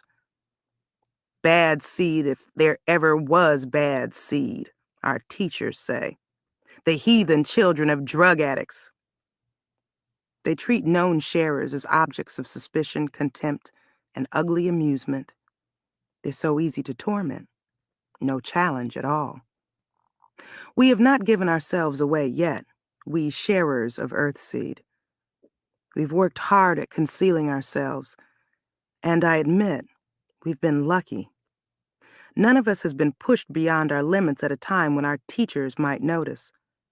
All of us have had years of hiding in plain sight to help us. Even the Mora girls, only 14 and 15, have managed to hide what they are. I kept up my search for someone who could tell me at least a little about the outside. In the end, I didn't find my informant. He found me. He was a young black man, bone-thin, scarred, careful, but not beaten down. His name was David Turner. "Day," he said, when we found ourselves digging side by side in the stupid, dangerous cesspit that was later abandoned. I think now that he only spoke to me because we weren't supposed to speak. I looked a question at him as I threw a shovelful of dirt out of the hole. "Name of David," he said. "Call me Day." "Olamina," I said without thinking. "Yeah?" he said. "Yes." "Different kind of name." I sighed, glanced at him, liked the stubborn, unbeaten look of him, and said, "Lauren." He gave me a quick grin. "People call you Lori?" "Not if they expect me to answer," I said. I guess we were a little careless. Above, one of our teachers lashed me hard, and I convulsed and fell. I've noticed before that if a collared man and woman are talking together, it's the woman who tends to be lashed. Women are temptresses, you see. We drag innocent men into trouble. From the time of Adam and Eve, women have dragged innocent men into trouble. Anyway, I was lashed hard, but only once. After that, I was more careful. Being lashed hard several times is enough to induce temporary coordination problems and memory loss. Day told me later that he had seen a man lashed until the man didn't know his own name. I believe him. I know that when I saw Bankole's dead body, and I turned on my bearded guard, I had never in my life been more intent on killing another person. I was dropped where I stood with a hard shock, then lashed several more times.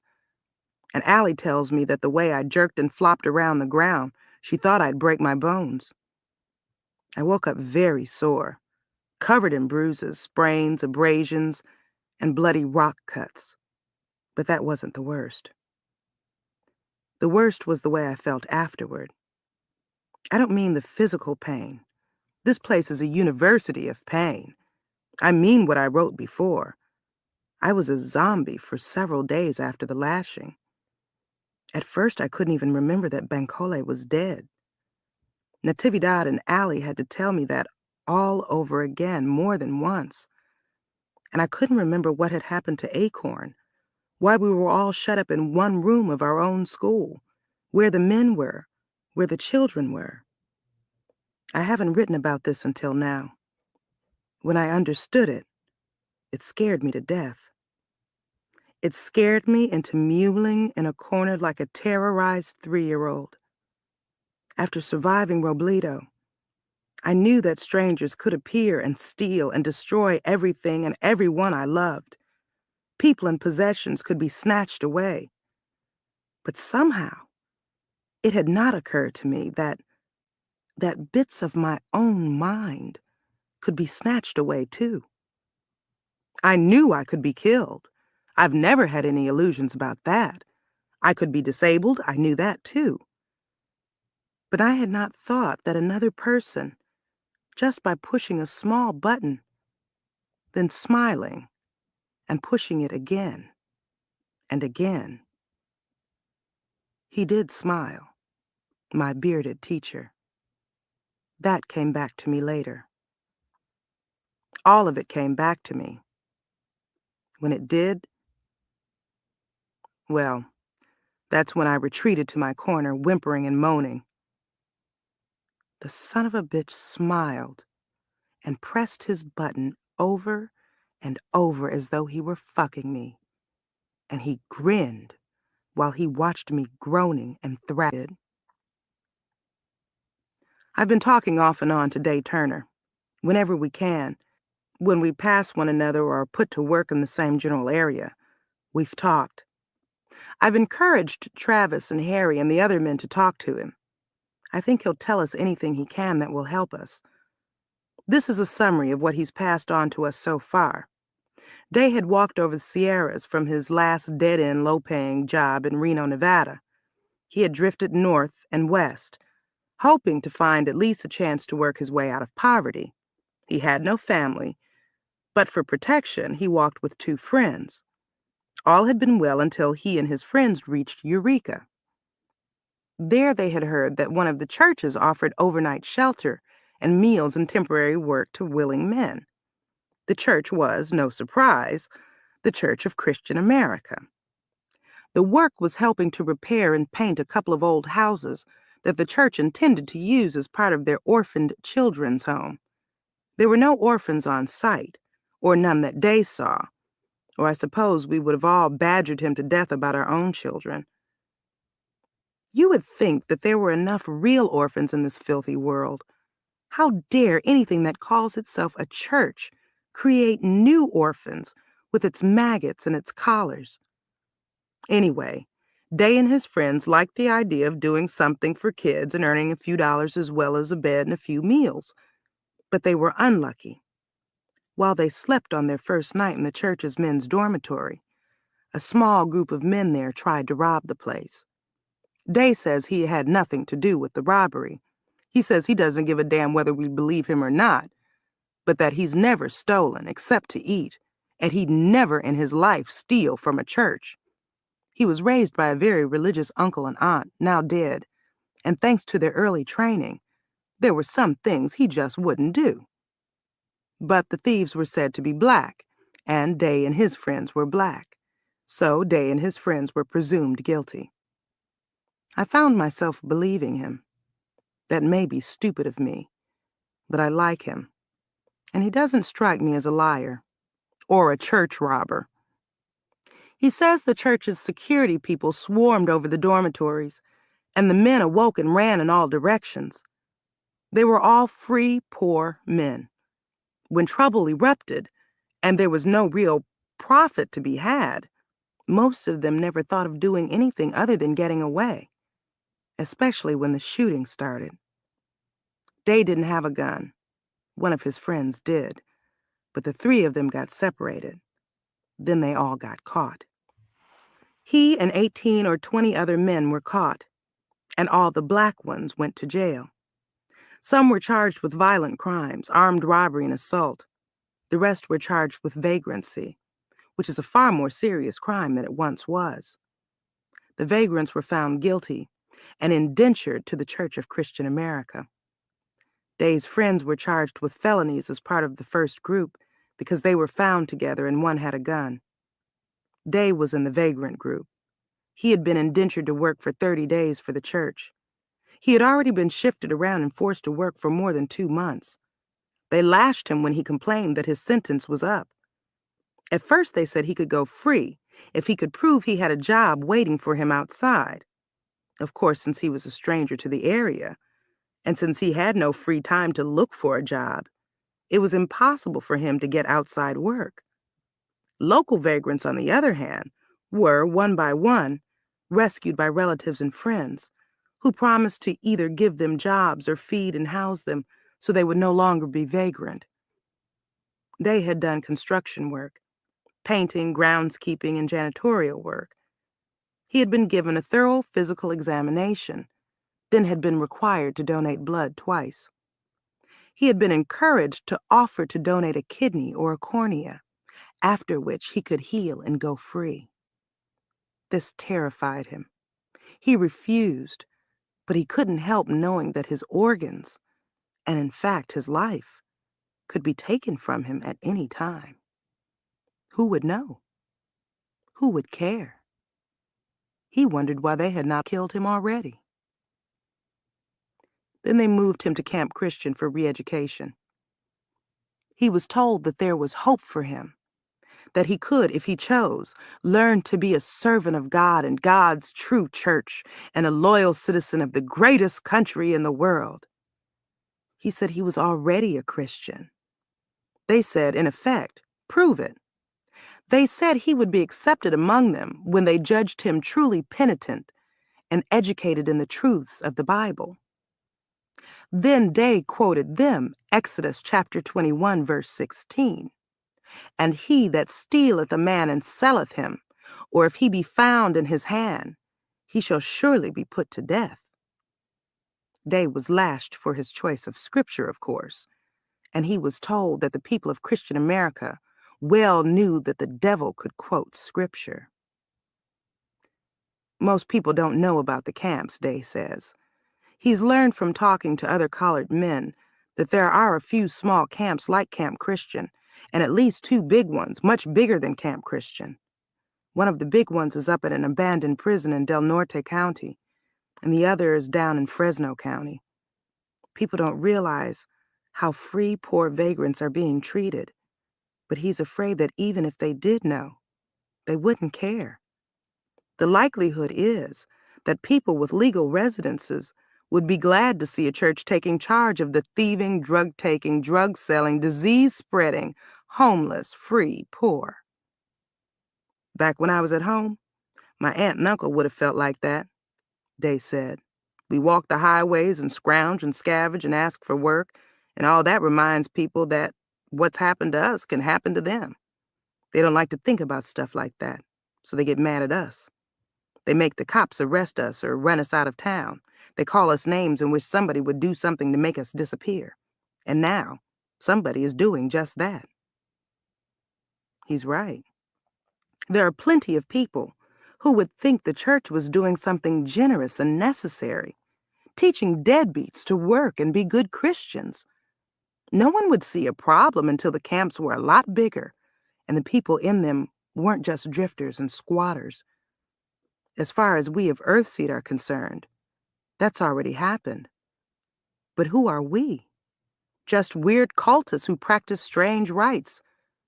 So no doubt, there are nice, ordinary people who would be glad to see us taught to behave ourselves, too. How many people, I wonder, can be pinned up and tormented, re-educated, before it begins to matter to the majority of Americans? How does this pinning people up look to other countries? Do they know? Would they care? There are worse things happening here in the States and elsewhere, I know. There's war, for instance. In fact, we are at war. The United States is at war with Alaska and Canada. People are calling it the Alcan War. I know Jarrett wanted a war, was working to get one started. But until Day told me, I hadn't realized it had begun. There have already been exchanges of missiles and a few vicious border battles. I told Allie about this later, and she thought about it for a moment. Who's winning? She asked. I shook my head. Day didn't tell me. Hell, I didn't ask. She shrugged. Yeah, it doesn't much matter to us, does it? I don't know, I said. We are roughly 250 inmates, and by my most recent count, 20 guards. Just think, if we could all move at the same time, 10 or 12 per guard, we might be able to die like Teresa. Just one teacher could, with one finger, send us all sprawling and writhing on the ground. We might be able to die, every one of us, without doing much more than startling our guards. Sunday, December 18th, 2033. But I need to. To be a sharer is to feel the pleasure and the pain, the apparent pleasure and the apparent pain of other people. There have been times when I felt the pleasure of one of our teachers when he lashed someone, the first time it happened, or rather the first time I understood what was happening. I threw up. When someone cries out in pain, I'm careful not to look. If I happen to see someone double up, so far I've been able to lean against a wall or a tool or a friend or a tree. Somehow, though, it never occurred to me that I had to protect myself from the pleasures of our teachers. There are a few men here, though, a few teachers who lash us until they have orgasms. Our screams and convulsions and pleas and sobs are what, after all, these men come to the camp and do a tour of duty. Then at least they're not all sadists or psychopaths. Some of them seem truly to feel that collecting minor criminals in places like Camp Christian is right and necessary for the good of the country. They disapprove of the rape and the unnecessary lashings, but they do believe that we inmates are somehow enemies of the country. Their superiors have told them that parasites and heathens like us brought down America the mighty. America was the strongest country on earth, but people like us went whoring after foreign religions and refused to do our duty as citizens. We women lost all modesty and offered ourselves in the streets, and the men who should have controlled us became our pimps. That's the short version of how evil we are and why we deserve to be in collars. The other side of this picture is how our hard-working, long-suffering teachers are trying to help us. One of the men who's been after Jorge's sister, Christina, specializes in this strange, self-pitying attitude. He talked to her about his wheelchair-bound wife, about his disrespectful children, about how poor they all are. She says she begged him to let her alone, and he threw her down and forced her. He said he was a loyal, hard-working Christian American, and he was entitled to some pleasure in his life. But when he had finished, he begged her to forgive him. Insanity. Of the four of us, only I endured not only my own pain and humiliation, but the wild, intense pleasure of my rapist. There are no words to explain the twisted, schizoid ugliness of this. We can't bathe often enough. We get no hot water and little soap unless we get kitchen duty. If we ask to be allowed to bathe, it's called vanity. Yet we are viewed with disgust and contempt if we stink. We are said to stink with sin. So be it. I have decided to stink like a corpse. I have decided that I would rather get a disease from being filthy than go on attracting the attentions of these men. I will be filthy. I will stink. I will pay no attention to my hair or my clothing. I must do this, or I will kill myself.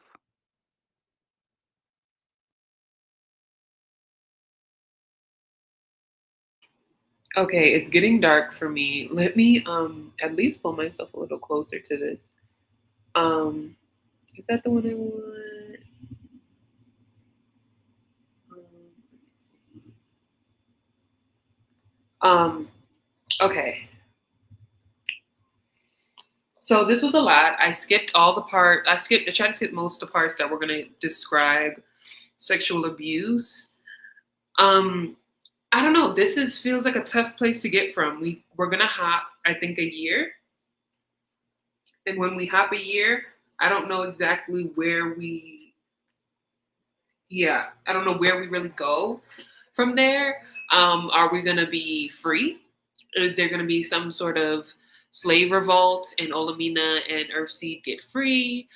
I don't know. I was shocked when Bankole died. I was shocked when the baby was kidnapped. What other shocking moments? So many people died. I wonder where is Marcus in all of this? I wish Olamina would have went to Halstead, but who knows what's going on with Halstead right now. The locations this book is picking is really interesting. Like in the northern parts of California by Oregon. I think that's so interesting. The idea that prisons will have multifunctions could in the future could be a thing. Where there are kidnapped orphans where they become similar to like a Native American boarding school kind of thing to convert people. We're really in interesting territory. I am mainly looking forward to continue to read this book to kind of quench my thirst for like future imagining, and of course this is horrible stuff. And then Olamina is talking about former Acorn and Earthseed kind of way better than like what Marcus did. And then it makes you think of like this new Christian camp. They're kind of, what conditions are they truly in, despite how I guess Olamina's rose-colored glasses. I couldn't imagine what Olamina is going through. You have this collar on, you have so much deep regret, you don't have your child, you stink, you barely eat. Like, things like this make me at all costs want to avoid these consequences if anything similar was to happen in the future. If like slavery comes back for those who are not already in prison, debtors prisons, and it's just very nerve-wracking. And this book kind of, I think reading it just kind of makes me want to stay focused, honestly, for what could happen. But yeah, I'll stop there with my thoughts, because mainly we're just reading through what we're going through. It's not even a critique on society in many ways. I am constantly thinking about the whole parable of the talents thing. Like, where is that in this book? Is the parable of the talents the way Olamina is attempting to use her talents? Is the parable of the talents going to be exposed more so in how, like, what's motivating the Christians? I wonder how Christians feel reading this book. And more so, this is not Christianity, of course, but it's the interpretation that is emboldening the fascists here.